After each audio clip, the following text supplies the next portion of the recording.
Break down. Everybody know what I'm trying to do now. Hold it down for my hometown. Profound when it comes to doing me because I do it easily and it pleases me. How? So focused, mind open. Behold, I'm in with a motive, soaking in a depth of my own ocean, hoping that the whole world gets a notion. I've been waiting for this minute for a minute, now I got it out my golf in a moment. Slice mode, can't sugarcoat it. Beast mode, can't control it. Hold up, if you're looking for me right here, with a pen, I'm in here to make it all clear that I gotta do it bigger and better and piecing the puzzle together for the people that never have let up. So fed up with the bullshit, me too. Like the world got a vendetta against you. Ain't no superhero coming for the rescue unless you ask me to do it, then I bless you. But wait, never too late. Take a deep breath, let it all marinate because the second that I do, I embrace my fate and I gotta make a move because I am that great. All I want is all of y'all to ponder. A better man willing to take his dream farther, but all the other didn't even try to bother. Start up the engine until we restarted. Pardon me, moment doesn't happen often, so while we here, let's enjoy it and applaud it. What's up? Welcome back to another episode of the Still Higgins Fitness and More Show. What's up, everyone? I'm glad you guys are here. It's a little warm here in the studio today, like really it is. I think it's the rain and some more stuff going on. I don't know. Anyway, but needless to say, I have a wonderful guest today. This is Kim Lyman, everybody. Everybody say hey. Everybody hey in Facebook world. All right. She is like awesome. She actually was a peer for a second in school and then an instructor while I was in PTI when I first got into fitness. And now she's like gone on and like she's in a whole nother world with it. But it all kind of started there, right? Yeah, absolutely. Yeah, I had my background was actually in fitness, so I was a personal trainer for a while, primarily working with people who had injuries, helping them after they got out of physical therapy and post rehab, and was an instructor at NPTI for quite a while. Yeah. And that then kind of segued with my work into clients. I was always trying to look for something that could help get them better faster, increase range of motion, get them stronger, get them out of kind of residual pain faster. And what I really found is that people just didn't do any sort of corrective exercise homework. Couldn't really count on people to stick with it, which is why people usually end up back in physical therapy. Yes. I want you to slow down right there because that is the main point. Like when they send you home, there's still instructions. Yeah, you shouldn't stop. Exactly. Stop everything. People are like, oh, I'm released, I'm good, boom. And then they don't understand that. They're right back in the gym. I'm like, they said 6 weeks, you're back in 4 weeks, right. And you're ready to, and you're mad. Then you're out in 2 more because you're injured feel yourself good, want to push it. Right. So please, this is what happens. Yeah. So I actually stumbled across basically the world of neurological application to pain. So basically, functional and applied neurology. So there's more and more techniques out there now that are kind of starting to look at this. As everybody knows about the power of the brain to really mess you up, to have all sorts of neurological disorders and concussions and all of that, light sensitivity. But there's a big growing field now in movement in the industry to really look at the brain as having healing power and harness that potential and really create some amazing treatments. And so I went to massage school basically to cover my legal bases. So I got the license to actually do manual work with people. And So you had to have a license in massage therapy before you could have to have some sort of a license to basically to legally touch people for actual treatment. So I'm laughing, but now, I mean, it sounds makes like sense. I mean, yeah, it does make sense. That's why you got like the massage envy cases with people touching inappropriately. But anyway, exactly. Yeah. Okay. Yeah. So go ahead. Yeah. So now I took the classes and I'm actually an instructor for a really amazing neurological technique called PDTR, proprioceptive deep tendon reflex. Kind of a mouthful. It was put together by an orthopedic surgeon, Dr. Jose Palomar, and it's really it produces incredible results in terms of range of motion, strength, getting people out of pain. I mean, literally in as quick as 60 seconds, you can take pain that's been there for years and years, and it's just gone. It's incredible. Wow. Okay. So this whole thing, right? She is. Well, you said just on Instagram a couple months or something, like about Instagram a month, couple right? on a little slow on social media, figuring it out. Yeah, and so I'm just starting to use Instagram a little more, right? So I stumbled upon an article of hers, and I just went into more of the PDTR. I have to say it slow because I mix all the letters up, the D and the P for some reason. It's like alphabet soup. Yeah, you know what I mean? So I have to say it a little slowly. But let's take a clip because I know a lot of you are saying, well, what the hell is it? Like, I need some layman's terms, right? But I think this video begins to break it down a little bit. So take a clip or take a look at this clip and we'll be right back and we'll talk about it some more. Okay, guys? I'm Kim Lyman with PDTR USA. PDTR really is the most revolutionary and cutting-edge technique on the market to optimize human neurology. Two of the most common questions we get asked by patients and students alike are, what exactly is PDTR and how does it work? PDTR, or proprioceptive deep tendon reflex, is a technique created by orthopedic surgeon Dr. Jose Palomar. It essentially allows us to perform a functional evaluation of the nervous system and put into practice principles that you might find in a neurology textbook. In order to understand how PDTR works, we have to first understand the basic three-step procedure by which functionality, or dysfunctionality as it may be, is dictated. And that procedure, very simply put, is input, processing, and output. Firstly, we have specialized sensory receptors located all over our body that are constantly taking in information from the world around us. That includes stretch, vibration, pressure, temperature, other noxious stimuli, or things that might be potentially harmful to us. That information is then sent up to the central nervous system for processing. The brain acts as a master analyzer and interpreter of information coming in from the outside world. The last step in our procedure is that this information is then sent down the motor pathways, and this ultimately ends up dictating how we move in and interact with the world around us. Oftentimes, the information coming into the sensory receptors becomes corrupted. And if the information coming into the system is corrupted, then we stand no chance of actually producing a proper motor output. So how exactly might a receptor become dysfunctional? All sensory receptors operate at a baseline level of electrical activity. Following a trauma, this level actually increases. We become much less resilient to the world around us, and the receptors become highly sensitized. So let's say, for example, that you sprained your ankle. After about a week or two, the tissue damage would likely heal itself. However, the level of electrical activity coming into the receptors around the ankle would actually remain elevated indefinitely. Now, the reason that this is such a big deal is because the slightest touch or the slightest increase in temperature could then result in pain or weakness or altered movement. PDTR provides us with a blueprint to quickly locate these dysfunctional sensory receptors and reset the level of electrical activity going through them back to the pre-trauma level. PDTR is a completely non-invasive approach to healing that produces quick, long-lasting, and permanent results. We can use it to treat all manner of dysfunctions such as acute and chronic pain, digestive dysfunctions, organ issues, environmental and food sensitivities, cognition, even the ability to multitask effectively. By ensuring that uncorrupted information is coming into the system for processing, we can reap the benefits of a body that both moves well and feels well as a result. If you'd like to learn more about PDTR, visit pdtrusa.com.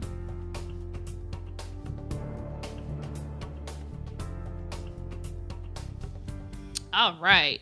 So I do think that kind of explained it a little more for viewers. That was a good video. Good intro. Yeah, definitely. So when you first came into this, what was it about it that drew you more into wanting to know this knowledge and helping people this way?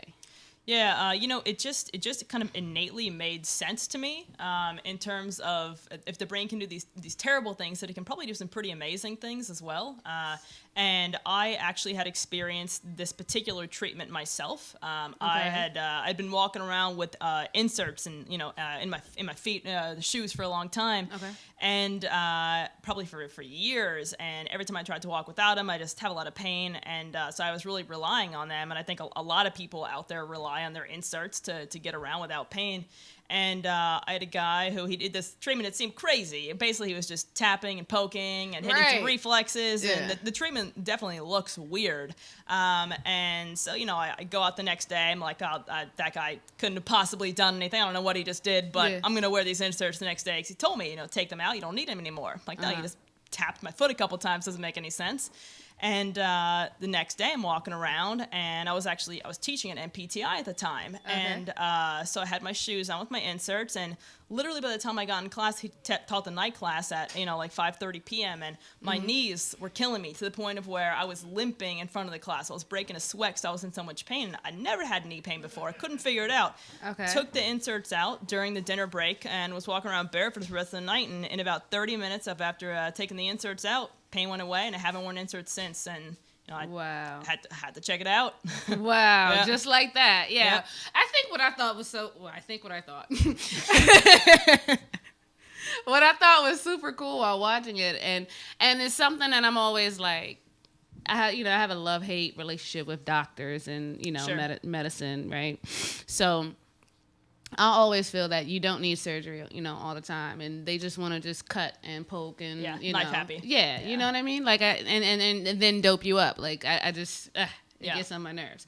So what I like about this is not even the idea, but the theology that this is how you can heal. You Exactly, don't yeah. need, invasive surgeries and things like that to correct some issues. Like, it's not needed. It's just has been an option for us, especially in Western civilization, for so long that Yeah. and the whole money system. Well, I'm not going to go there today, guys. I'm not going to go into that rant, but Get into the insurance racket and be here for another 5 hours. Yeah. exactly. We're not going to go there, but tell us like about some of the stories and some of the things that you were able to treat or to heal from these. Yeah, so one of the coolest things for me is coming from the background of corrective exercise and fitness is the amount and types of cases that I'm able to address now it's still mind-blowing to me every day. I mean, I kind of assumed that I would be working with people that were in pain, but there's people that come in now with digestive issues and people that come in with sound and light sensitivity. I had a kid who couldn't swallow pills. We got people that come in with physical problems that are clearly being driven by emotional or limbic factors, physical pain that came on, right after a known emotional trauma. Like, Okay.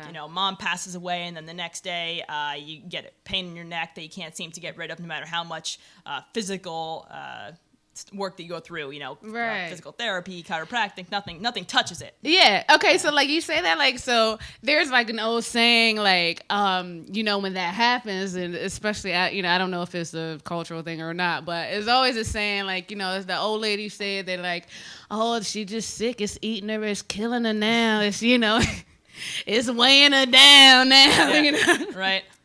When you start, but that actually happens, and then some people say no, they're just playing, or they're sick, or they're not sick. There's nothing wrong with them, but it is a physical effect that emotions have on us. Yeah. Yeah. Well, it's funny. One of my favorite quotes in terms of, I think, kind of how kind of tongue in cheek it is it's all in your head, right? People will tell you Yes. that problems are all in your head, and they're absolutely right, but not in the way that they think they are. So, again, we take in all this information from their surrounding world. So when you touch something, you process via sensory receptors how hot it is or how smooth it is.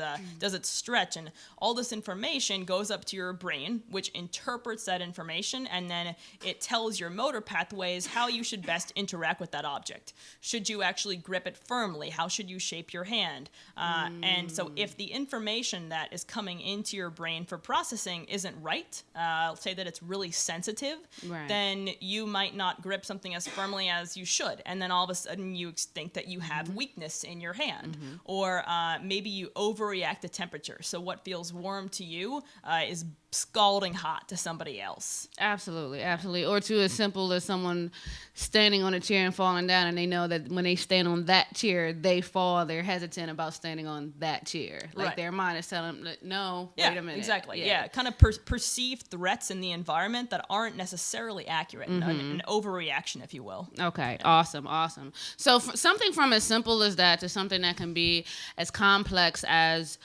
someone walking from in a wheelchair to them walking on their own, right? Like, that is amazing to me. So let's take a video, take a look at a clip here on some of that and what that looks like, or what that did look like for one patient that had this treatment.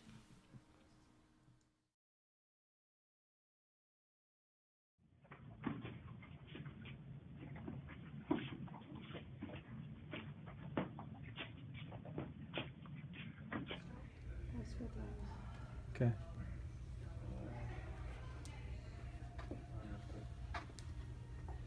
Okay, and then turn around. You're walking too fast. It's okay.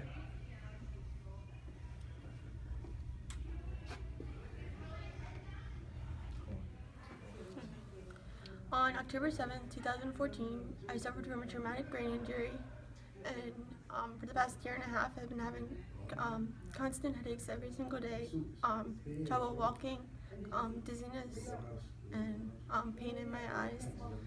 I had one session with Dr. Palomar, and I came in a wheelchair, and now I'm walking. That's pretty amazing. What other treatments did you attempt to do, and did anything help? And She's been, since the beginning, she was seen by a neurologist, was on medications, multiple medications with multiple negative reactions. The last medication was amitriptyline. Her headaches weren't getting better, so they just kept increasing it.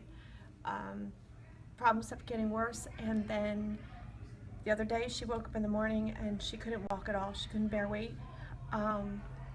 Since then, we went to Johns Hopkins for neurology, and we had MRIs with contrast done. We had 2 CTs done. Everything was clear. They didn't really pinpoint why this was happening. From there, we came from New Jersey to Chicago to meet with Dr. Palomar, and the whole trip, we've been using a wheelchair, and she's walking.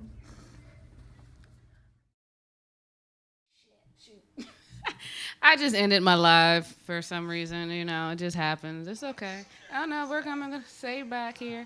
Anyway, so you guys at home though, you guys really enjoyed that, and I mean, I thought that was like definitely one amazing clip of a patient. I mean, that was live. So like, tell us about that. Like, yeah, how it was one of the awesome more was that? incredible things that I've seen. So it was actually Dr. Palomar himself that treated that girl, and that's so typical. A lot of the cases we get is that people come back and the scans are clean and they're still in pain. They've been released from physical therapy.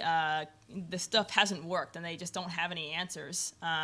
And so that particular girl, she had suffered a lot of head trauma, and there were also some medications that were having poor reactions that she'd been told to start taking.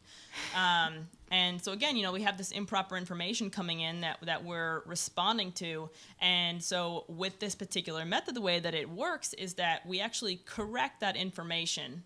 So we make sure that it's actually accurate so that your brain can make better decisions. Right. So say that girl, right? So if she's a cheerleader and she gets dropped on the head, right? And it heals, and the concussion heals, the swelling goes down, sensitivity to light and sound goes away, headaches not happening, but she is just that much more sensitive, even still, say, even years later after the trauma, than you or I would be on that particular area in her head. Absolutely. So say a receptor that judges touch, right? So if someone touches the side of your head or a gust of wind blows against the side of your head, it doesn't really bother you.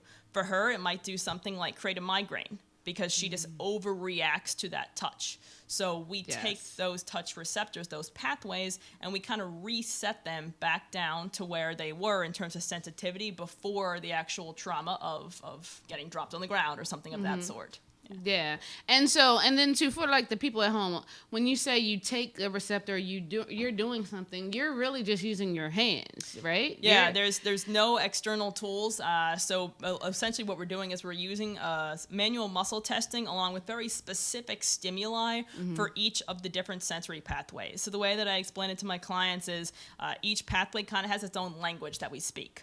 And your body should be pretty resilient in terms of the information that those pathways can process. So if I provide a stimuli or speak the language of a certain pathway, and then your body starts inhibiting or going weak, we know that there's a problem and that pathway can't function effectively. Gotcha. Yeah. Does it make sense to you guys? Yeah, I went back to live. They haven't followed back in yet. Oops. You lost them. I did. It's okay though. And there were some questions on there. We'll go back after. Later, we'll look at that later. But what was awesome about that, like I said, first, here's the thing. It's like, you get in an accident or, something like that happens. It's like they almost always tell you you'll never be the same. Like, Right. The medical community, they always say, well, something will be off. Or it just is. Like, nothing's ever the same, like, once you go under the knife or something. Right. Like, you're never going to get that last 5 degrees back or something. Of that Yeah, sort. like that. Like, I remember I had spinal taps back in the day, and they were like, okay, you'll always have back pain the rest of your life, But they didn't tell me if I lost, like, 100 pounds and, like, worked out that, the Excellent back pain will go bedside away, manner. right? Yeah, You know what I right, mean? yeah. But they're just like, yeah, you'll just always have that uncomfortable feeling. And I'm like, thanks. Okay. And that started my love-hate relationship with doctors. But anyway, this way is not so much needed. I mean, still highly professional, still very well versed and educated in your field. And these are techniques that are healing people from that extra that is like missed in treatment. Exactly. Yeah, and that is the thing is after a trauma or surgery certainly counts as a trauma. Prior to learning about this treatment, I would have said that you will never be the same because those receptors, again, even after the tissue actually heals and you might feel fine, they're just a little bit more sensitive than they should be. And so you just become a little bit more sensitive and likely to injure yourself or have pain in that same area than the next person. Okay. So yeah. the guy who started this, he was an orthopedic surgeon, and he started it because he wanted to do less surgery, which is something that is really respectable.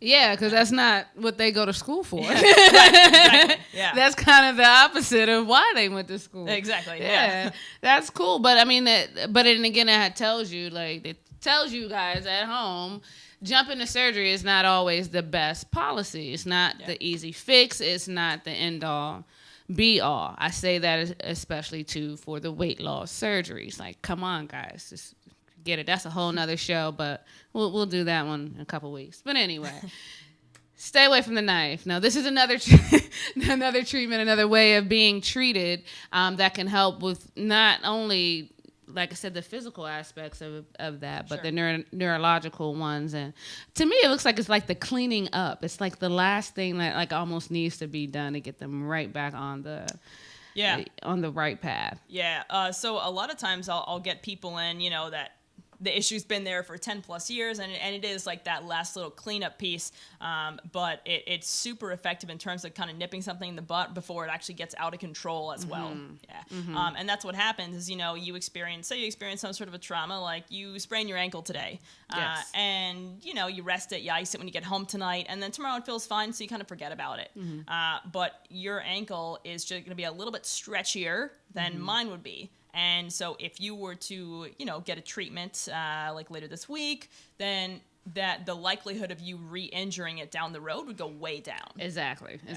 That's where my mind was going as you were saying it. Right. So that makes sense. That makes total sense. So this thing, like I said, like that's the physical aspect, or you were able to see how it physically changed someone, but and that was an injury, but there's also things like self-harm and things that people do to themselves that can then have an adverse reaction on other things later down the road that may not have to do with it, right? Yeah. So while going through your website and the bio and things like that, I saw the story of the case, the patient that you had with that had self-harm and wounds that was causing wrist mobility issues, right? Yeah. So tell us about that, how that came about, and what that story kind of brings forth on the other side of it. Sure. Yeah. So whenever I have a new client come in, we go through a pretty thorough history. And this client came in, and they were having really limited wrist mobility. And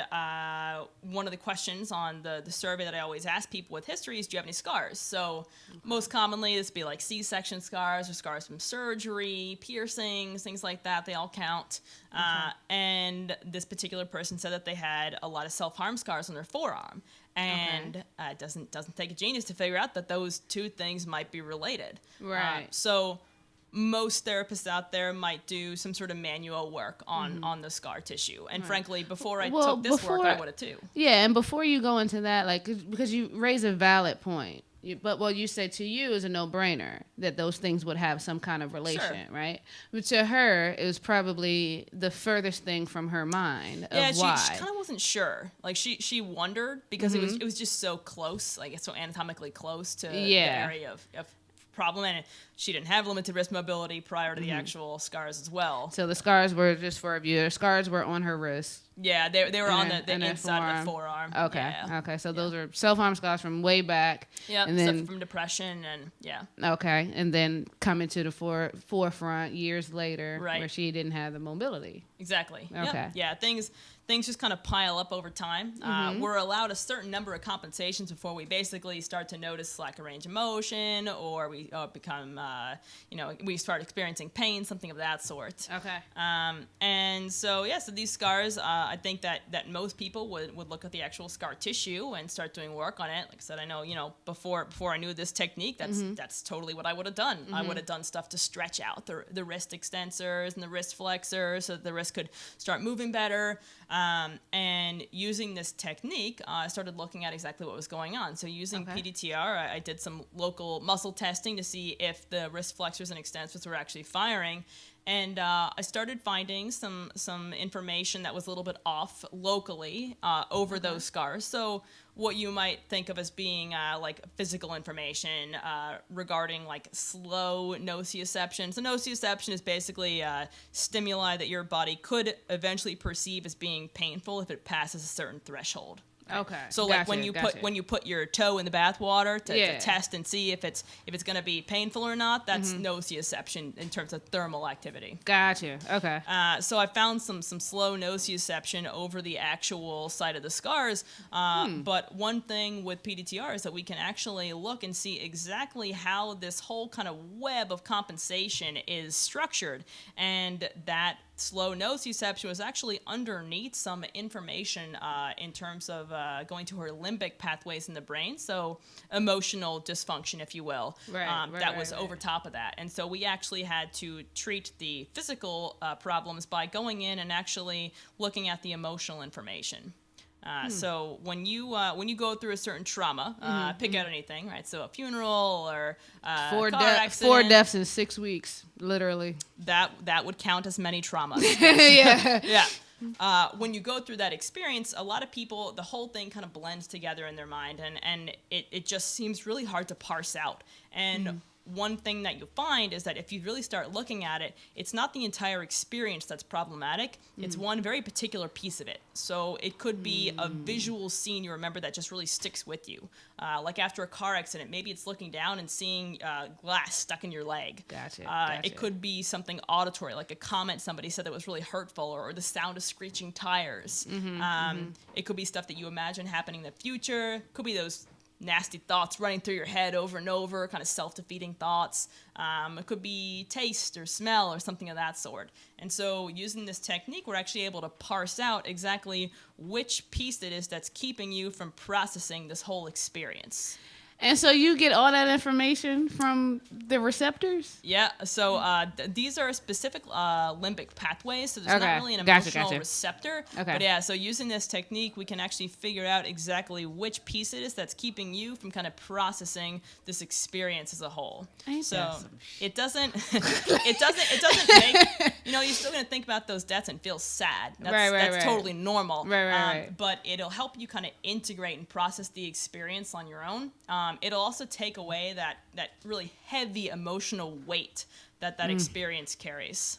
So, like I've worked with people who are bulimic, and they have these crazy, intense emotional connections to food. It's like they have intense, intimate feelings toward particular food. And, that shouldn't be the case. I mean, I like peanut butter, but that doesn't mean that, I've got to have it tonight and go home and eat the whole jar. Right.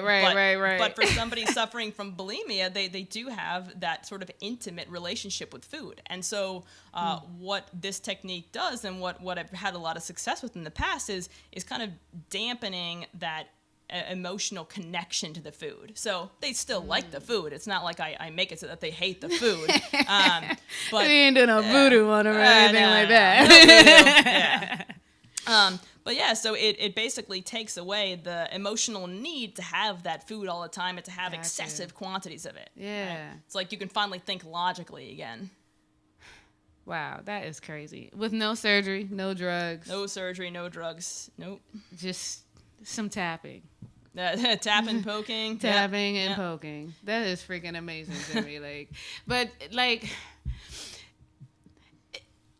I think it's so amazing because it's still like at the end of the day, I understand what you're saying, but it's still like amazing as to really how our body is created to do just those things. Yeah. You know what I mean? Yeah. Like, wow. Yeah, the neurology is an unbelievable field that the potential is completely untapped still. There's so much more to figure out about the body. Definitely. And we've only been around for, how long, how many years. But anyway, I mean, it's awesome information. I mean, so that covers like so many different aspects. What has been like maybe one of your like favorite cases that has really like touched you like in a way that's like, gosh, I love what I do?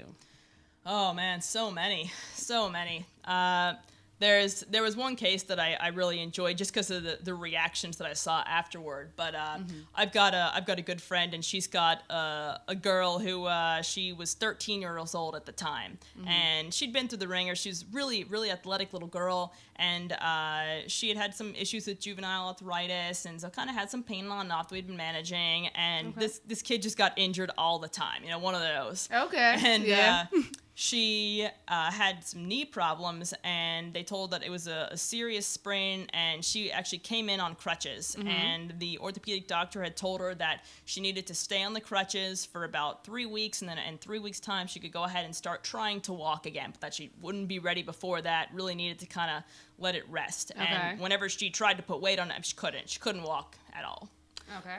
And so she came in, and we did a bunch of treatment. Mom and dad dropped her off, and so it was just her and I alone there. And literally, it's crazy how fast this stuff works. We did 5 minutes of work, and she gets up, and it wasn't perfect yet, but she was walking around with a little bit of a limp. And, so things were going in the right direction, and got her back down, and literally, we did 15 minutes more work, so 20 minutes work total. And at the end of it, she was walking around. She was doing jumping jacks. She was doing squats. Wow. No pain at all whatsoever. And we just sat there and chatted. For the rest of the time. And I said, "Is there anything else?" She goes, "No, it's fine." Dang. So her dad comes and picks her up.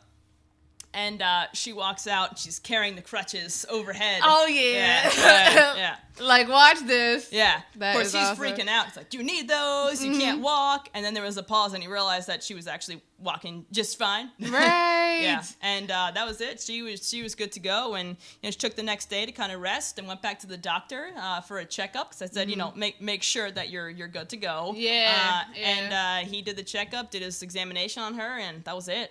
Yeah, she was fine. Wow. Awesome. Yeah. Awesome. And awesome. it's what is amazing is how often cases like that actually happen. Yeah. Just ones that are kind of mind-blowing. Like I had a woman who came in this morning, and she had severe pain in her foot for like 2.5 weeks. Was already looking at all these races she was going to have to cancel. And within the first probably 15 or so minutes of treatment, that was it. And foot is fine. Wow. Yeah, that's awesome. So question or two here, but Sure. this definitely and kind of segues into the next thing. How do people want to find out about this kind of treatment at all? Like how do they come to me, or how can people find out more? Period. Either because this isn't something that's offered everywhere, right? Because it's still something fairly new. There actually are quite a lot of practitioners all over now. Okay. Yeah. So Okay. if you Google PDTR global, that'll bring up a bunch of information. There's also a PDTR USA website. And both of those have tons of resources. I know that I do blogs very frequently, which I know is how you found me. So I do blogs on my Instagram page. I have a Facebook account I post pretty actively on, and I post these blogs on the USA website as well. PDTR Global has a whole ton of resources on it too. It's got a really great practitioner map, so you can actually use that to find somebody near you as well. Okay. Yeah. And how do they find you though? specifically? Me specifically, Yes. usually word of mouth. So I actually don't really do any active marketing. I do networking with physical therapists and chiropractors and massage therapists in the area. Refer back and forth. Gotcha. But usually it's just all word of mouth in terms of how people get to me. And where's your practice located? McLean, Virginia. Okay. Yeah. Awesome. And so we'll have we'll post those things on the next show, or I will promote them the next 2 days, so they'll have your information so that they can get it out and link it to the show. Sure. So they can see that. But also, too, question on there.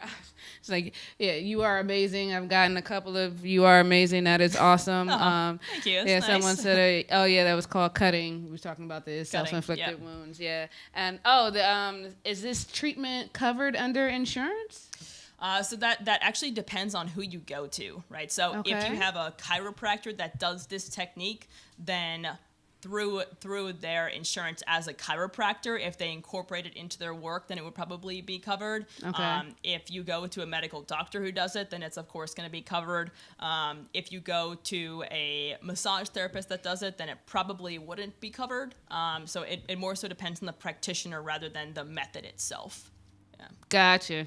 And so do you take any insurances as well? I do not. You do no. not? Haven't Try to- gotten in there yet? Yeah, I do try to avoid that nightmare. Yeah, paperwork nightmare. Is that what Yeah. it is for you? Right. Yeah. Yeah, I know. That paperwork stops a lot of people from from venturing out a little more, but that's a business thing, not a health thing, but definitely. There's actually a really big community of practitioners in DC now. Let's see, the two biggest areas in the States are San Francisco area and DC are two pretty big hubs. Awesome. So check it out, guys. You guys, the information is there. I see Jacob. I'm on it. Yeah. We're just talking about the time there. Where's what at? He said at. Where's it at? It's coming. Where is it? It's coming. It's coming. Yeah. But you. It's on the internet waiting to be found. Instagram at Kim. Your Instagram is under Kim Lyman, right? Kim Lyman or something? Something. Yeah, we'll figure that we're out. both ridiculous, like just trying to figure out a lot of social not media. a strong suit. Yeah, it's just so funny. Like I'm still learning the whole hashtags, and actually they mean a whole lot that I didn't know. I did have to kind of get over my own ego and sort of internal nauseous reaction to using a bunch of hashtags. Yeah, right. But I'm doing who it now knew? because I've got to. But Who knew? Like they mean something. So go figure this social media thing as this show uploads to YouTube. Right.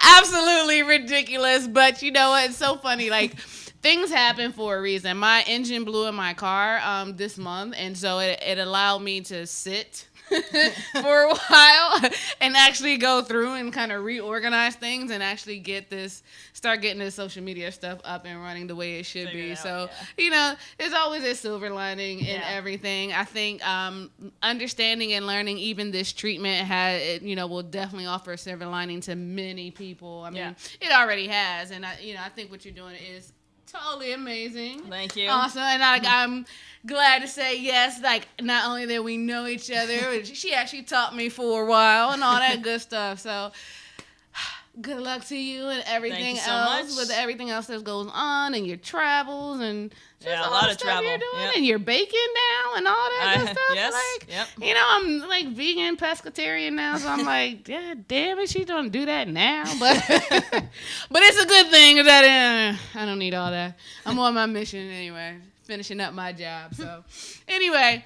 It's been fun, guys. It's warm in here. It's raining outside. I'm getting out of here before I start, glowing and stuff, and my forehead shining. We don't need all that on. I don't have a makeup person yet, okay? So, it's been real. See y'all next week. Thanks, everyone. Peace.